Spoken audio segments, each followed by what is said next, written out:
Andamos medio malucas por la lluvia, ¿verdad? Pero ahí estamos. Ahí estamos. En la mañana vería más moribunda, pero ahorita ya dormimos, ya tomamos tecito, ya estamos de nuevo. Para mañana, no decir no al trabajo, hay que ir a trabajar. Que el Señor me les bendiga a todos. Vamos a buscar en nuestra Biblia el Evangelio de Juan. El Evangelio de Juan, capítulo 1.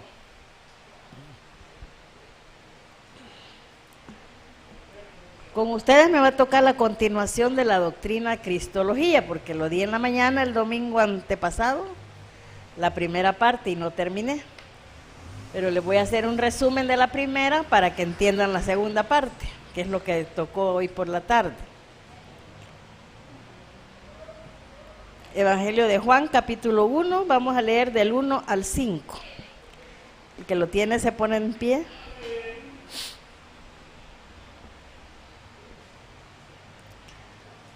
Los que tienen título en su Biblia, ahí dice el verbo hecho carne.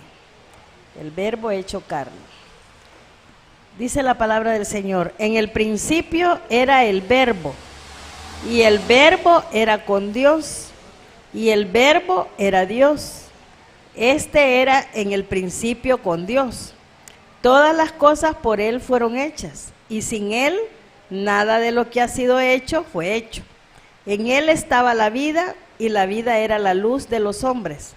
La luz en las tinieblas resplandece, y las tinieblas no prevalecieron contra ella. Bendito Padre, te damos gracias, Señor, por esta palabra en la que nos hace ver, Señor, de que el principio fue tu palabra, pero después vino Cristo, Señor, que es ya en carne, ya esa palabra hecha carne, Señor, para que nosotros pudiésemos creer realmente en que hay un Dios todopoderoso, un Dios que nos ama, un Dios que fue capaz de dar a su Hijo por cada uno de nosotros, un Dios que mueve todo, Señor, mueve montañas, mueve ríos, mueves todo corazón, Señor.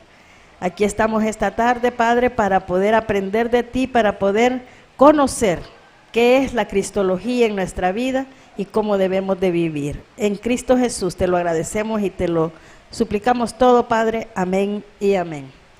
Pueden sentarse. La introducción de este principio cristológico era que Cristo es la palabra encarnada. O sea, ustedes han visto películas de Jehová, de Moisés, de todas esas que están dando. Entonces, en el inicio no se veía rostro, no conocieron imagen de Dios, pero sí se oía su palabra, su voz. Por eso dice aquí, el verbo se hizo carne. Porque esa palabra, como Dios no podía bajar a la tierra, entonces tuvo que enviar a su Hijo.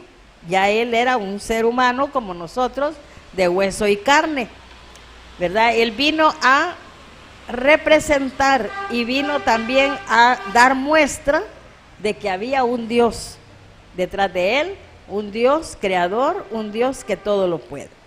Y en esta palabra nos dice en el principio era el verbo, o sea que desde el Antiguo Testamento hasta el Nuevo Testamento se ha hablado de Cristo. El tema central de toda la Biblia es Cristo. Por eso es la doctrina de Cristo. Entonces, toda la Biblia en el Antiguo Testamento se dio como profecía. Pero ya en el Nuevo Testamento anda Cristo mismo, caminando, y los apóstoles que después escriben de Él porque lo conocieron y anduvieron con Él por 3 años. Entonces, debemos de entender de que Cristo nada más fue una imagen de Dios. Por eso dice la palabra, el que conoce al Padre conoce al Hijo, y el que conoce al Hijo conoce al Padre. Entonces, así como Cristo nosotros lo vemos bien bonito y que bien trabajador y que sanaba y que levantaba muertos, pues lo mismo es Dios, lo mismo es Jehová. Porque si conocimos al Hijo, conocemos también al Padre, que es Jehová de los ejércitos. Entonces, su autoridad está sobre todo, la autoridad de Dios está sobre todo, la autoridad de Cristo está sobre todo, sobre la naturaleza, sobre los seres humanos, sobre los animales. Imagínense que con Daniel no se lo comieron los leones. ¿Quién le cerró la boca? Jehová. En la tempestad no se hundieron los apóstoles. ¿Quién les calmó la tempestad? Jehová. Cristo, ya en Cristo. Y nosotros, ¿cuántas veces hemos estado en peligro y no nos ha pasado nada? ¿Por qué? Porque ahí está la mano de Dios, está su autoridad, está también su poder. Cristo como cabeza de la iglesia se reconfirma en los evangelios y en las epístolas. Si nosotros queremos conocer más de Cristo, quién es Cristo, cómo actúa Él, qué hizo, cuánto tiempo vivió, leamos los 5 evangelios. Ahí va a estar representado Cristo como siervo, Cristo como rey, Cristo como hombre y Cristo como Dios en los 4 evangelios. Y en las epístolas paulinas, o sea, Romanos, Corintios, Gálatas, Efesios, todas esas que son de Pablo, ahí también él trata de hacer ver que ese que vino es Cristo. Y de hacerle entender a la gente el plan de la salvación que vino a ejercer Cristo. Entonces ahí está todo lo que necesitamos saber. Por eso es una doctrina, quizá la más importante de toda la Biblia, porque es la personalidad, la representación de Cristo Jesús en nuestra vida. Entonces, esto es lo nuevo. Eso lo di el domingo antepasado, pero ahorita vamos a ver, lastimosamente ellos se quedaron a medias solo con eso. El principio cristológico implica, todo principio implica obedecer, hacer algo. El principio de la bibliología nos llevaba a aprender la palabra, a conocer la palabra y vivirla. El principio que vimos de la... ¿Cuál otro? Ya se les olvidó.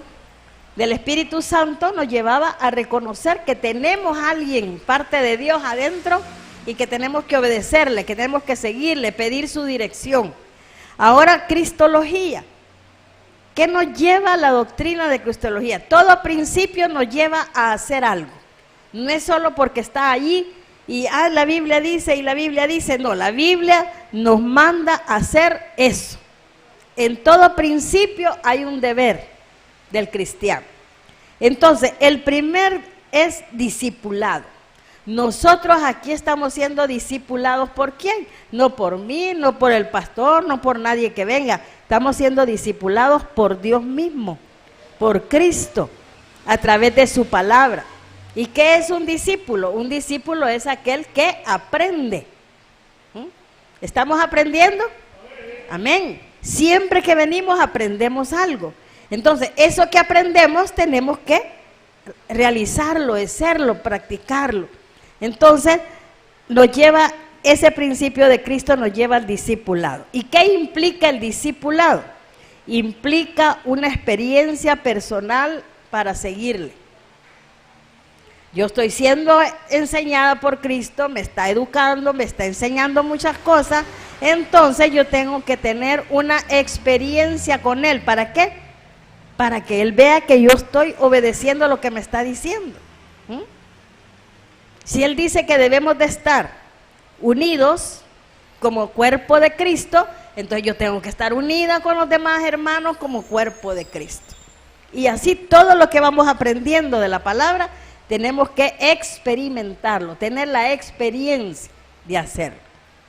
Cuando el Señor nos manda a que obedezcamos a los siervos, obedezcamos a los amos, obedezcamos a los padres y todas esas cosas que dice en su palabra, tenemos que hacer esa experiencia.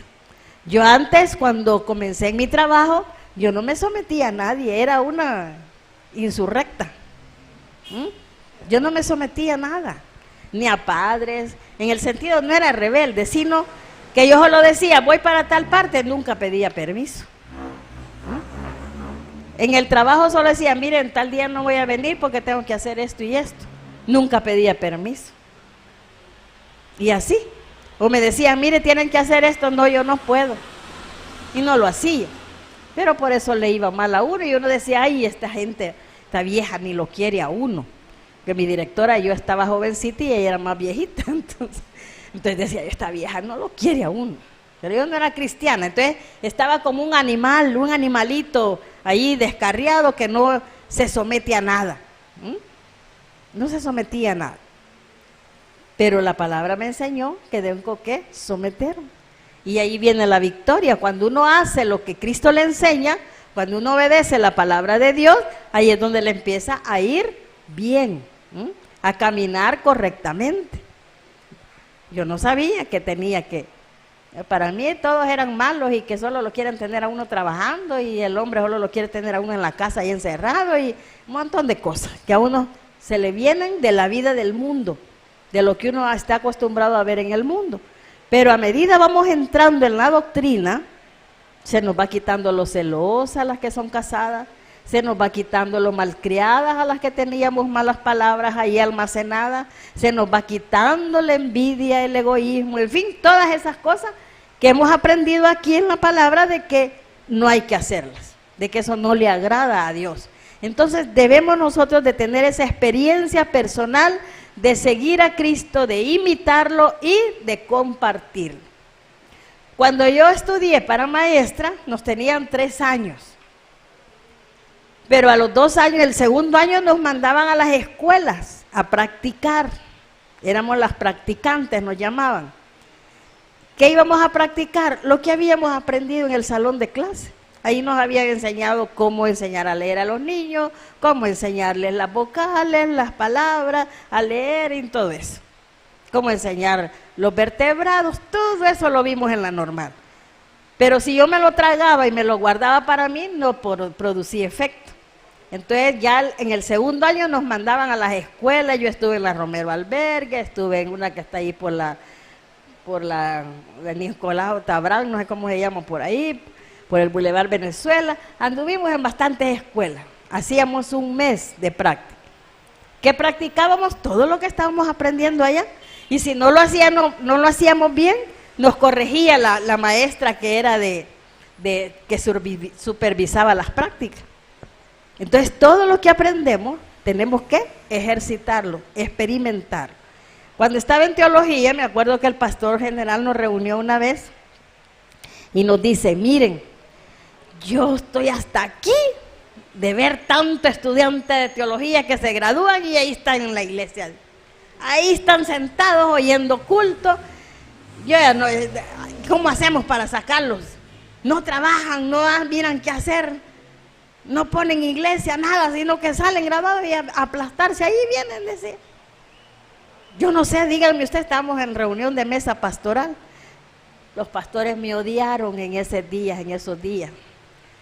Porque vengo yo y le digo, mire pastor, fíjese que las maestras y las enfermeras, cuando estudiábamos, nos mandaban a prácticas, a ellas a los hospitales y a nosotros a las escuelas, porque si no, ¿cómo íbamos a ejercer? Tiene razón, me dijo. A estos los vamos a mandar a iglesias que ya están levantadas para que vayan a aprender allá y se vayan de aquí, dijo, y les dejen el puesto a los nuevos que vienen, a las nuevas almas. Ay, ¿quién dijo eso? ¿Quién? La licenciada de Andino. La licenciada, ay Dios, me querían matar, pero con el tiempo me los encuentro y me dicen, ¿y a dónde está hoy? Allá en el cantón no sé cuál. Ah, donde usted me mandó, me dice. Donde usted me mandó, ¿verdad? Le digo yo, sí, no, yo ahí estoy bien. Ahí viera la gente y viera cómo se han convertido y ya tenemos iglesia, ya tenemos aquí, cuentan maravillas. Pero si no hubiese sido así, los pastores hubieran seguido oyendo culto, porque no arrancaban. Entonces ahora por eso es que en toda carrera hacen horas sociales también. En bachillerato creo que los mandan a hacer horas sociales. En las carreras hacen horas sociales. ¿Para qué? Para que vayan a ejercitar, para que vayan a practicar todo lo que están aprendiendo, y ahí se le va quitando a uno el miedo también. Porque a mí me daba miedo dar clases, hablaba suavecito, ni siquiera gritaba yo. Pero ya estando en el salón y con los niños, uno va teniendo práctica. Entonces lo mismo es la palabra de Dios. Si nosotros somos discípulos de Cristo, entonces tenemos que ir a ejercitar con otras personas, hablándoles de Cristo, y a ejercitar en nuestra vida las experiencias de la palabra de Dios. Ese es el primer principio que implica la cristología. El segundo es el cristianismo. ¿Qué es el cristianismo? No es solo, es que yo voy a una iglesia cristiana, por eso soy cristiano, no. El cristianismo es una vivencia personal de Jesús en el creyente. Una vivencia. ¿Qué es vivencia? Es hacer algo a favor de. Entonces, cuando nosotros vivenciamos la palabra, ahí sí hay cristianismo en nosotros. Pero solo estar en la iglesia no es cristianismo. Es cuando yo estoy vivenciando, viviendo lo que aprendo, lo que me dicen, lo que debo hacer. Entonces hay una vivencia personal con Cristo. Yo le oro en la mañana, le oro por la tarde, hago, digamos, ayuno y oración, hago aquí, hago allá. Esa es una vivencia. Eso es una vivencia. ¿Qué nos va a pasar en esa vivencia? La capacitación directa de Dios con uno. ¿Cómo cree que Cristo se reforzaba con el Padre? Cuando entraba en oración, se iba al monte a orar, a ponerle al Padre sus debilidades, sus dificultades, para que Él lo fortaleciera y le ayudara. Entonces esa era la vivencia de Cristo con el Padre. Lo mismo somos nosotros. Venimos aquí el martes a la oración, tenemos una vivencia, ¿con quién? Con el Padre, con Cristo también. Tenemos una vivencia personal de estarle orando, de estarle diciendo, de estarle alabando. Si no, estaríamos como que, ay, Cristo por allá está y lo voy a ver cuando ya me muera, voy a llegar a Él. Pero cuando lo estamos vivenciando, lo vemos todos los días, lo vemos en toda nuestra vida, nuestro caminar, nuestro ir, nuestro venir.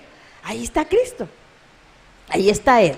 La vez pasada les contaba de que iba yo sola ya por la 25 Avenida a tomar el bus ya para la casa, pero venían unos hombres todos feos así, como 3 hombres eran, parece, y mal, así se veían todos malosos, y yo dije, ay Dios mío, dije yo así, ¿va? Pero cuando ya llegaron donde yo iba, se apartó uno y los otros 2 agarraron para allá, y yo, Dios mío, y solo me les quedé viendo y me dijeron, que les vaya bien. Que les vaya bien, y yo me quedé, que les vaya, ¿y quién más va conmigo? Gracias Señor porque tú venías aquí, o pusiste ángeles a la par mía, que ellos lo vieron, pero allí no iban, pero ellos vieron que iba más gente conmigo, por eso se apartaron, y me dijeron, que les vaya bien.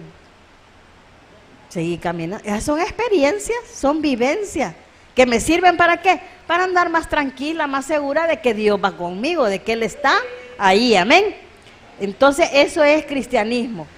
Es un proceso de transformación también. El cristianismo no es solo venir y voy a envejecer aquí sabiéndome toda la Biblia de pasta a pasta. Yo prefiero que no se sepa toda la Biblia, pero que la viva. Que la viva en su casa, que la viva en el trabajo, que la viva en todo lugar donde usted está, porque ahí es donde usted va a ser testimonio de lo que es capaz de hacer la palabra de Dios. Es un proceso de transformación que va poquito a poco. Busque Efesios 4:13. Ay, me dolió el brazo. Efesios 4:13. Epístola a los Efesios, capítulo 4, versículo 13. ¿Lo tenemos?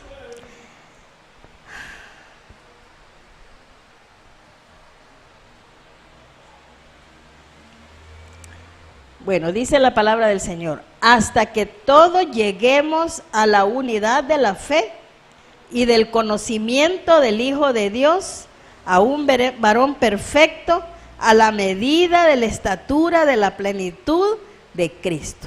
Dice hasta que todos lleguemos, toda la iglesia tiene que llegar a ese nivel, que seamos uno en fe, que ya no esté uno aquí que cree en Cristo, pero de volada me leo la oración de San Judas. Ahí ese no está en unidad. O viene a la iglesia, pero de volada se ve el sábado a que le tiren las cartas. Eso ya no es unidad. Una unidad es una sola fe, un solo creer, una sola doctrina. Entonces tenemos que llegar a esa unidad de la cual nos está hablando Pablo aquí, que dice, lleguemos a la unidad de la fe y del conocimiento del Hijo de Dios. Tenemos que llegar a conocer a Cristo, que ya nadie le puede decir lo contrario a usted, porque ya lo conoce. No, Cristo no obra así. A mí me mandaron hace poco unos mensajes que mandan en Messenger, que dicen cosas bonitas, pero al final dice, tienes que mandárselo a 10 personas, porque si no te va a ocurrir algo, o si no, decía ahí, porque va a haber una bendición para ti. Disculpe, le puse. Pero esas se llaman cadenas en el catolicismo, y se practicaba antes, ahora no. Cristo me habla a mí y me bendice cuando Él quiere, punto. Y se lo mandé de regreso. Porque seguido me llegan mensajes así. ¿Cómo voy a estar gastando yo mi poca electricidad que tiene el teléfono ahí en estarle mandando a 10 personas más? Y espero el mío, me ponen. Pues se quede esperando, porque yo no se lo mando. Yo no se los mando, porque esos son, así eran antes. Yo no sé si a ustedes les llegó, pero a mi casa tiraban los sobres. Y ya llegaba uno, pensaba que era una carta, ¿va? Como antes no había electrónico, entonces era correo de cartas. ¿Qué? La gente sin trabajo las andaba tirando. Y ya decía, y haga 3 oraciones o rece el Padre Nuestro no sé cuánto tiempo, y al final usted va a obtener bendición de Dios, o Dios le va a mandar una encomienda. Mentiras. Y había gente creída, yo las quemaba. Y me decía una amiga, no te da miedo, a mí no, porque es del diablo, le decía yo. Y agarraba la carta y la quemaba. Que se chamusque la que me la mandó, le decía. Porque son tradiciones, son costumbres que se dan en los pueblos. ¿Y quién pone eso? Satanás. Así es que no, ahora están mandando muchos así en el correo. Y que entre todas las mujeres te encontró a ti, que todo lo que dice es bonito. Pero el resultado de eso puede ser negativo para nosotros. Yo no sé si ustedes lo han contestado, pero ahí ya saben ahora mi modo de pensar, que no soy de esos. Busque ahora 4.15, ahí mismo donde estamos, que vamos a ver que la segunda situación de la doctrina cristológica es la iglesia como cuerpo de Cristo. Versículo 15 al 16, ahí mismo donde estamos. Para que ya no seamos niños fluctuantes, llevados por doquiera de todo viento de doctrina, por estratagema de hombres, que para engañar emplean con astucia las artimañas del error, sino que siguiendo la verdad en amor, crezcamos en todo en aquel que es la cabeza, esto es Cristo, de quien todo el cuerpo, bien concertado y unido entre sí por todas las coyunturas que se ayudan mutuamente según la actividad propia de cada miembro, recibe su crecimiento para ir edificándose en amor. Mire, todo lo que dice ahí es una clase teológica. Dice, para que no seamos niños fluctuantes, que los lleve el viento.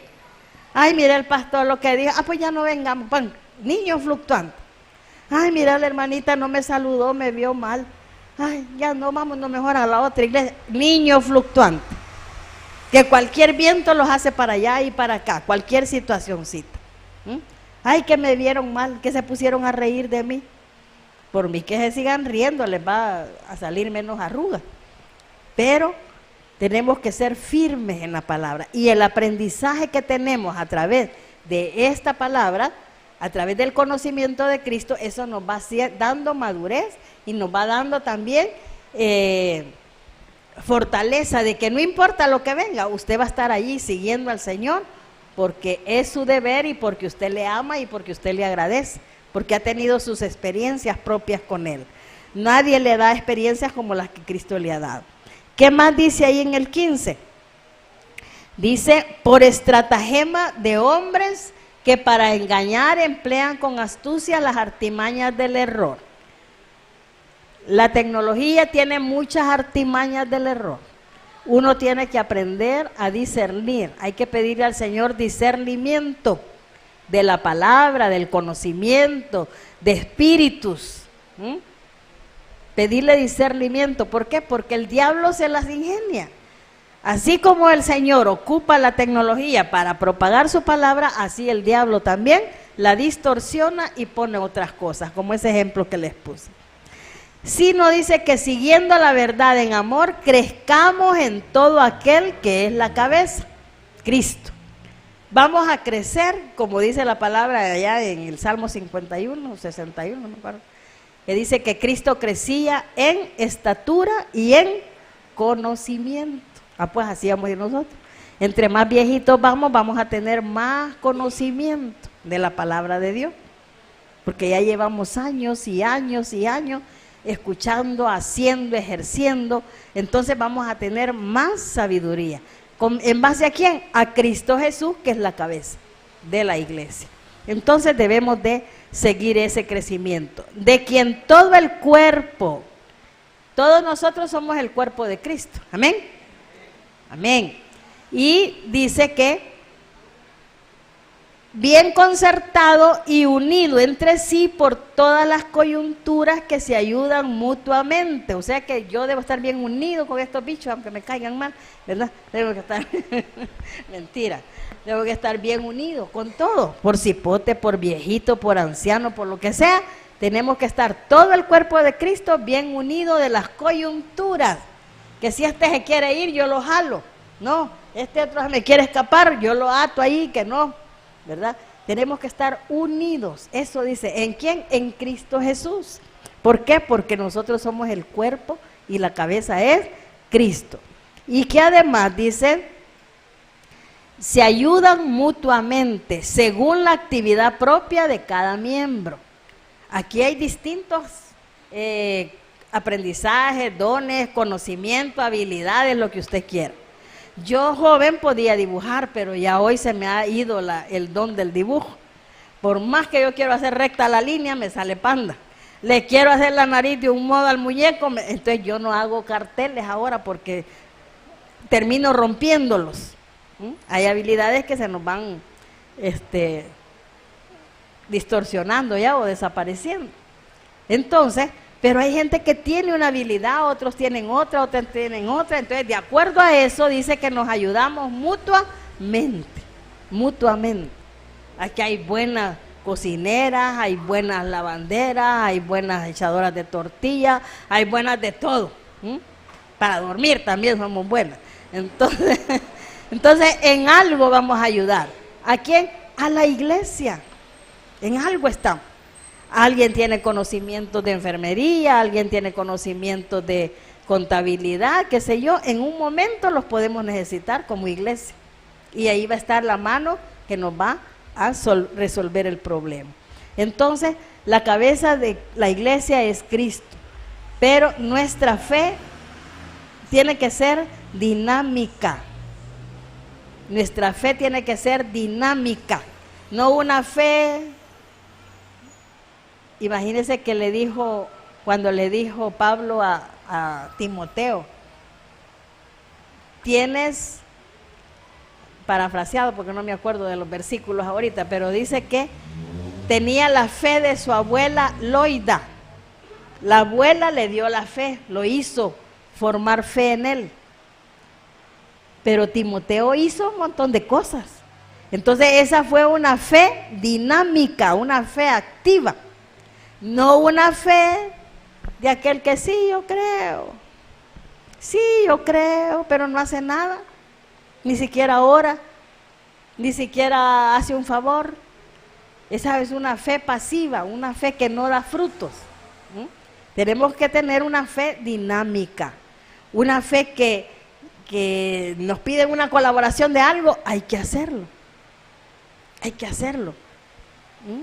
¿Por qué? Porque entre todos vamos a solventar el problema, entre todos vamos a solucionar lo que la cabeza está proponiendo o la cabeza está pidiendo, que es Cristo. Todas las actividades que se hacen no es por invento o por que alguien quiere hacerlo, no, es porque Cristo pone esas ideas para que se hagan, para que la gente salga adelante, para que la iglesia siga caminando, en fin.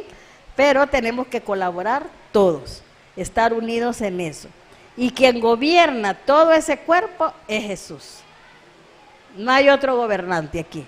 Si usted se hace la idea de que quien la gobierna en su hogar, en su trabajo y en la iglesia es Jesús, no tiene problemas con nadie. A mí me puede regañar el pastor un día, pero digo yo, bueno, Aquí quien gobierne es Jesús, así es que por algo me dijeron eso. Algo pasó que hice mal. Y entonces tengo que aceptar. No enojarme. A estos bichos los ponen en disciplina varias veces y yo le digo, ¿y hoy por qué está sentado? Es que estoy castigado. Está bueno, pero se someten, ahí están. Cuando ya les pasa el castigo ya suben otra vez. Pero así tiene que ser. Así es como aprendemos. Mire, yo el tiempo que estuve allá en mesa pastoral, fueron como 5 o 7 años, yo aprendí a trabajar. Todos salíamos de la reunión y solo varios pastores iban con la cara triste, preocupados porque los podían echar por lo que habían hecho. Y cada vez que íbamos, iban tristes, nunca se les veía alegre, iban tristes. Yo iba subiendo, cantando coritos y orándole, Señor, cúbrame con su sangre preciosa, deme sabiduría para hablar lo que debo hablar y callar lo que debo callar. Y así subí en la cuesta hasta que llegaba allá. Cuando ya estábamos ahí, empezaba a oír que regañaban al uno. Ay, Dios mío, ya van a llegar a mí, decía. Regañaban al otro por lo que estaba haciendo, el otro también y el otro. A mí nunca me dijeron nada, yo exponía lo que llevaba y ya, está bien, hágalo. Échelo a andar, o si era de pedir pisto, vaya a la librería que se lo den para comprar algo, libros o algo para la biblioteca. Entonces todo bien, pero yo les decía a ellos, ustedes le están trabajando al hombre, aprendan a trabajarle a Dios, no le trabajen al hombre. El hombre en cualquier momento los va a bandear, pero Dios los va a llevar a hacer las cosas bien. Y entonces sí, es cierto, me decían. Y lo mismo en la universidad, yo digo, ahí le estoy trabajando a Dios. ¿Por qué? Porque estoy con gente, con criaturas de Él y entonces tengo que formarlos. Y en esa formación yo dejo ver el amor de Cristo, dejo ver el amor a la palabra, dejo ver algo que se nota que es la diferencia con los otros docentes. De mí nadie se va a quejar al decanato, pero de los otros sí. ¿Quién hace eso? Dios. Porque yo en las manos de Él me pongo. Y le pido gracia. Pero entonces, ¿qué tenemos que hacer nosotros? Estar de acuerdo con Dios siempre. Con el hombre nunca nos vamos a poner de acuerdo. Un día le va a decir, venga a las 8, venga a las 7, venga a las 9, pero si usted le ora al Señor para que le dé un horario fijo, Dios lo va a arreglar. Pero el hombre no, porque el hombre es voluble, es variable, tiene doble ánimo. Un día dice sí, otro día dice no. Entonces no, sometámonos a la voluntad de Dios y hagamos nuestro trabajo en cualquier parte que estamos como que a Dios se lo estamos haciendo. La misma palabra dice, todo lo que hagas, hazlo como para el Señor. ¿Quién es el Señor? Jehová de los ejércitos, Cristo Jesús, ¿verdad? Entonces eso nos va a solventar nuestras dificultades. La ética cristiana. La ética no solo existe en las profesiones o en la vida secular, hay ética cristiana también. Debe ser el resultado del sometimiento a la voluntad y soberanía de Dios. Mi ética tiene que estar sometida a la voluntad de Dios, a su palabra. No debáis nada a nadie, dice la Biblia. Pero hay quienes andan trampeando. Hoy la hermana Pati contaba un testimonio ahí de que alguien llegó y le prestó $30 y no se los pagaba. Y entonces que lo vio al hermano entrar a la iglesia. Y ahí van mis $30, dice que decía. Ahí van mis $30, no me los ha pagado. Y va, pues. En una de esas le preguntó al pastor que lo conocía. Y le dijo el pastor, no, le dijo, es que viera cuánto problema ha tenido este hermano no tiene pero nada, le dijo. Si trajo un problema otro, ay Señor, perdóname, dice que le dijo, ya no le voy a cobrar. Yo interesada, dice, en mis $30 y el pobre hombre está peor que yo. Entonces la ética es lo que otros le llaman la moral, ser igual en todo. Portarnos bien aquí y afuera, portarnos bien en el trabajo.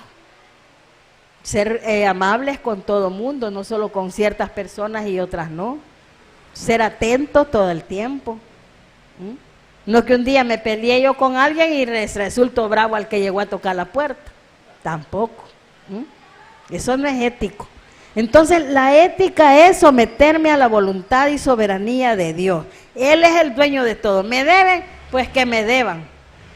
Me insultaron, pues que me insulten. Pero yo no voy a hacer nada porque el Señor ya dijo, mía es la venganza. Nosotros no podemos hacer nada. Y si aprendemos eso, aprendemos a vivir bonito, tranquilo, porque no le va a fastidiar, no le va a dar úlcera, no le va a dar ataques cardíacos, no se va a enfermar. ¿Por qué? Porque estamos llevando la medida de Cristo. También esta ética cristiana se expresa en la regla de oro. Busque Mateo 7:12. Mateo 7:12.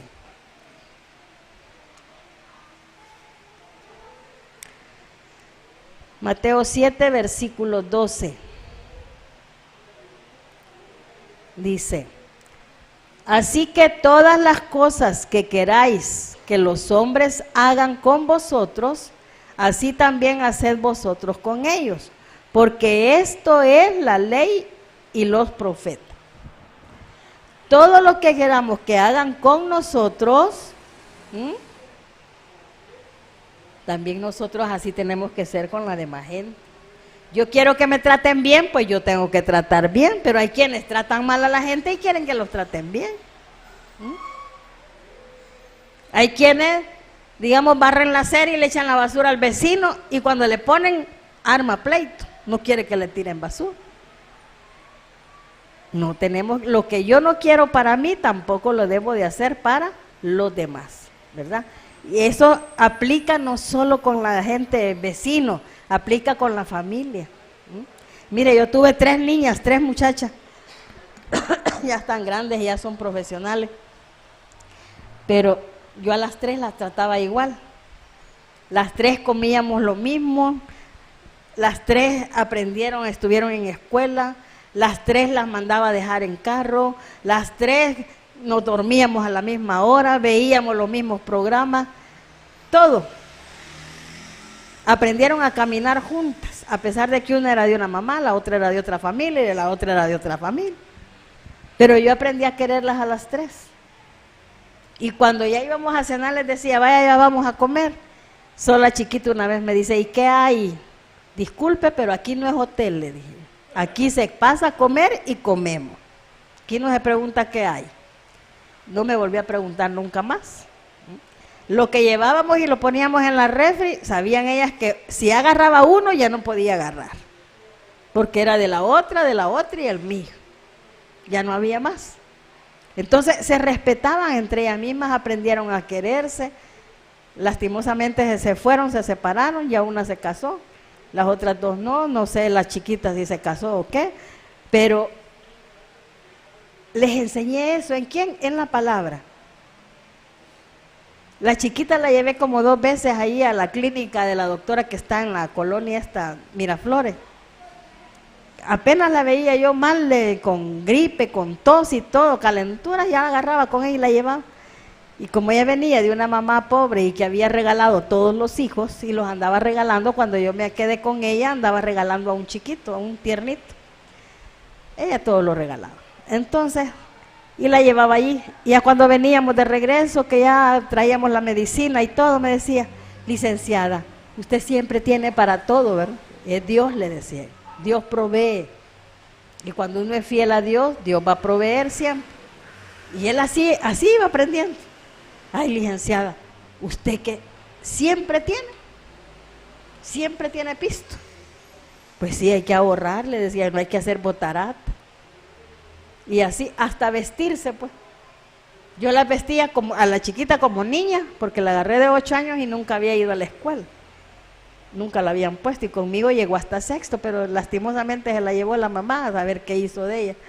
Pero le enseñé a vestirse como niña. Porque cuando yo la agarré, iba solo con un chorcito, unas jeans todas curtidas y una camisita de pita. Todo eso se lo quité y se lo boté. Aquí vas a vestir, mandé a la costurera que me le hiciera trajes de niña.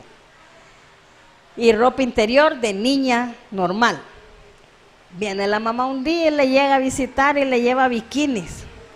Y me dice, mire lo que me trajo mi mamá, me dice. ¿Qué te trajo, niña? Estos bikinis yo no me los voy a poner, me dijo. Claro, yo la había tenido ya varios años y nunca le había comprado de eso. No se los quiso poner. Ah, pues regalarlos, le dije yo. No, yo los voy a botar, me dijo. ¿Para qué se los voy a dar yo a otra niña? Mejor los voy a botar. Vaya, pues ahí ve vos, le dije yo, porque pues sí, la mamá se los había dado. Pero ya ella iba distinguiendo cómo vestirse, cómo caminar. Cuando llegó era un animalito salvaje. Dejaba yo una cosa en la refri y cuando llegaba ya se la había comido.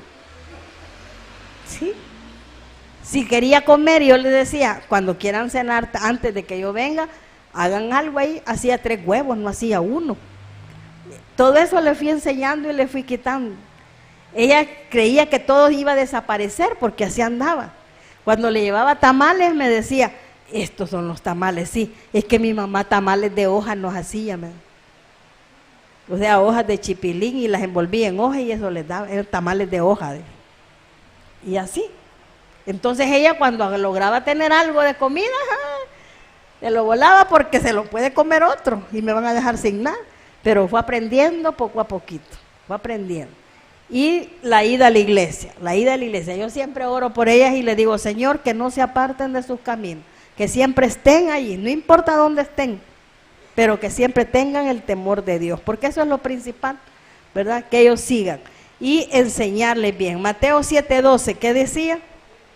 Que no hiciéramos a otros lo que no queremos para nosotros.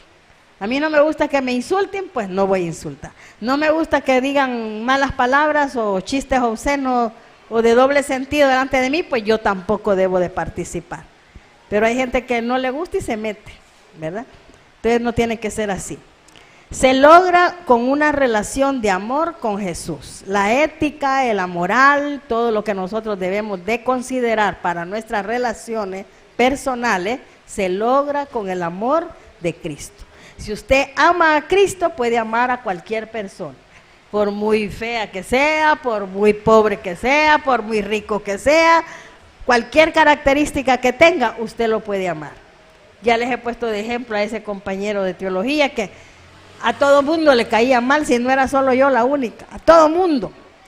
Pero cuando vi que eso no me dejaba en paz a mí, le dije, Señor, enséñame a amar a este hombre. Enséñame a amarlo, porque yo no le veo nada por qué amarlo, porque era un pesado y era un mal hablado y todavía sigue igual. Pero la gente ya más lo tolera. Entonces yo también llegué a amarlo, más cuando se casó, que le di su regalo de boda. Y no va a creer que cometió farsa ese pastor, ya era casado y era divorciado. Y se vinieron a dar cuenta hasta cuando iban a sacar casa ya con la esposa. Que el acta de matrimonio de ellos no apareció en la alcaldía ni en ninguna parte. Y ya pastor. Pero así es la vida.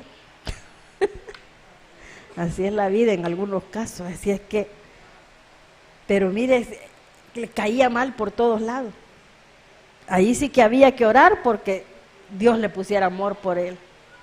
Porque si no, no llega a amar. De vez en cuando se me mete en el Facebook ahí, pero yo medio le contesto ya. Rapidito, porque es muy mal hablado también. La economía cristiana, este es el último punto que vamos a ver. La economía cristiana, no somos dueños de nada. Todo lo que está en su casa es de Dios, Él se lo ha dado. Los salarios de aquí en adelante que tenga son de Dios, Él se los va a dar. Los ojos que tenemos, las manos que tenemos, nosotros no llevamos nada. Cuando nos vamos al cementerio, nos vamos a llevar solo lo que el Señor nos dio. El pellejero que se pudre ahí. Los huesos que ahí se van a terminar. De ahí todas las cosas. Yo antes me preocupaba mucho. Ay, y esto cómo lo voy a poner, y esto, hay que comprar esto, hay que comprar. Y uno nunca termina de comprar. Y por eso la economía anda mal. Mire, hoy los maestros ganan de $900 a $1,000. Cuando yo empecé ganábamos 200. Y yo me pongo a pensar, ¿y cómo era que me alcanzaba? Decía esos 200. Hasta para pagar libros fiados, enciclopedias que pasaban vendiendo por las casas. Y andaba bien vestidita siempre. Entonces, entre más nos dan, más queremos. Y a eso se llama, ¿cómo se llama eso? Avaricia. Avaricia.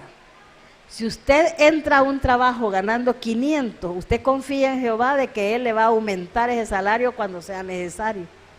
Cuando usted haya aprendido a dominar, a controlar su gastadería. Lo que decía el pastor Segovia en la mañana, hay mujeres que tienen hasta 30 pares de zapatos. Y yo conocí una familia así. Y cuando le pedía algo bueno para llevar a Cuba, me traía unos zapatos que ya ni garnacha, ya no servían para nada. Yo los echaba en otra bolsa y los dejaba en la basura. Porque así son, la gente avariciosa da lo que ya no sirve. Les cuesta desprenderse de las cosas. Mire, mi hermana yo la siento mucho, la amo mucho, pero tengo tristeza hoy por ella. Porque tiene un closet como de allí hasta allá. Lleno de ropa y lleno de zapatos. Y cuando yo iba a Cuba le decía, me das unos 2 vestidos de los tuyos, porque allá hay unas hermanas bien gorditas y altas, que a ellas no les llevo nada. Me daba un vestido de todo ese montón que tenía. Yo dije, me va a sacar unos 5, 6. Me daba uno. Y el más feíto, no elegante, sino que el más feíto. Llegaron a tener 5 carros y ahora no tienen ninguno. Tenían como 5 casas, solo tienen donde viven. Y muy devota, porque ella es neocatecúmena, que leen la Biblia, leen aquí, cantan salterio, cantan de todo. Pero esto es lo que mira el Señor, el corazón. No si le brinco, si le leo, si yo oro, no. Lo que mira Dios es que hay en mi corazón. Hay avaricia, hay codicia por tener más, hay tacañería. Entonces eso tenemos nosotros que saber. Para que nuestro dinero, lo que Dios nos da de salario, nos alcance, tenemos que planificar, economizar, saber dirigir una casa. Mire, yo el primer viaje a Cuba me sirvió bastante, porque allá vi que ellos tienen en la refrigeradora, además de la leche de los niños, el agua, lo que van a comer el día. Para el siguiente día tienen que ir a la bodega o ir a buscar qué otra cosa.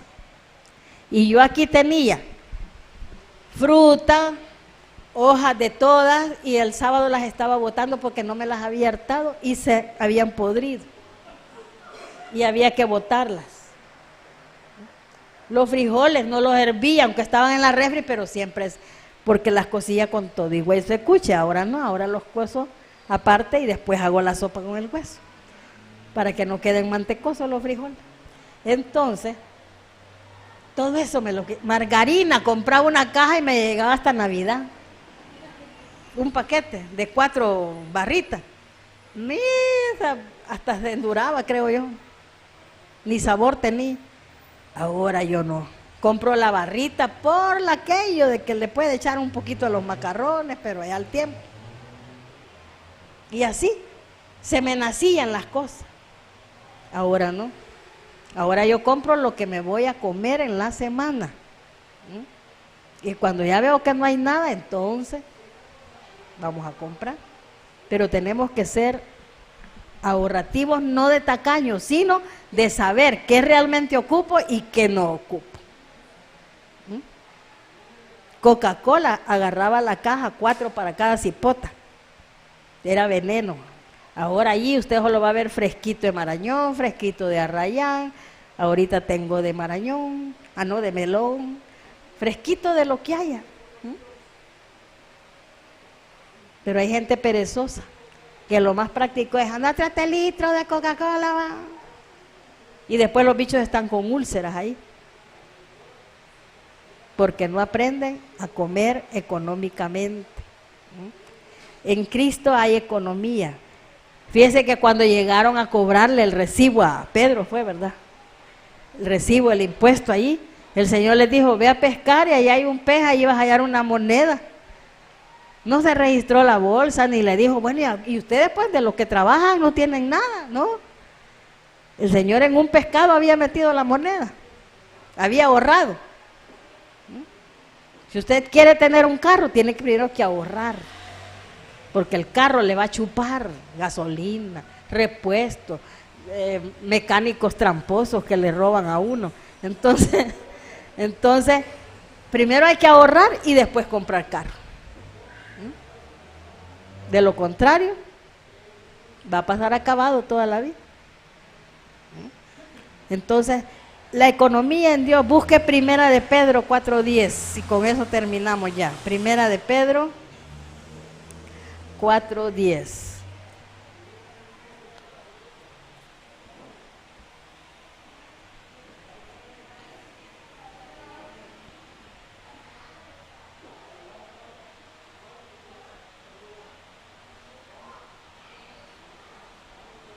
Esta parte da mucho problema en los hogares y es porque decimos, es que a mí nadie me ha enseñado. No, es que no conocemos de Cristo.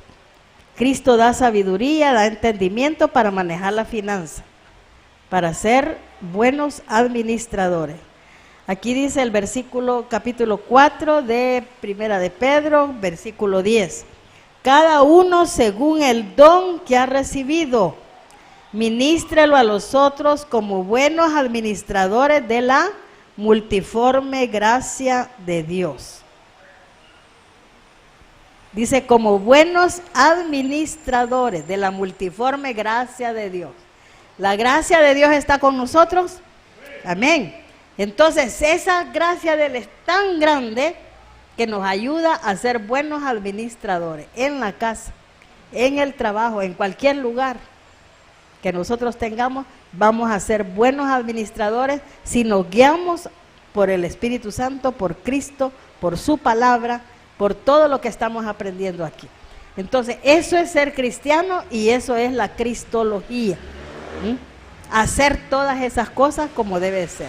Seguir a Cristo, no solamente por decirlo como nombre, yo sigo a Cristo, como dicen las alabanzas, sino seguirlo, aprender y ejercer, vivir como Cristo quiere que vivamos. Vamos a orar. Le damos gracias al Señor, Él es digno de toda adoración. El predicador ha terminado su mensaje. Hola, hola, hey, sí, tú, te invitamos a nuestros cultos los días lunes, que son Familias en Victoria, 6 de la tarde, martes, Torre de Oración con el Ministerio Torre Fuerte a las 8 de la mañana, miércoles, Estudio Bíblico, 6 de la tarde, viernes, Maravillas y Milagros, 6 de la tarde, y domingos, los que temprano me buscan, 8 de la mañana, devocional 9 de la mañana y nuestros cultos de adoración 4 de la tarde. No faltes, tabernáculo bíblico de reunión familiar, más que una iglesia, somos creados para adorar.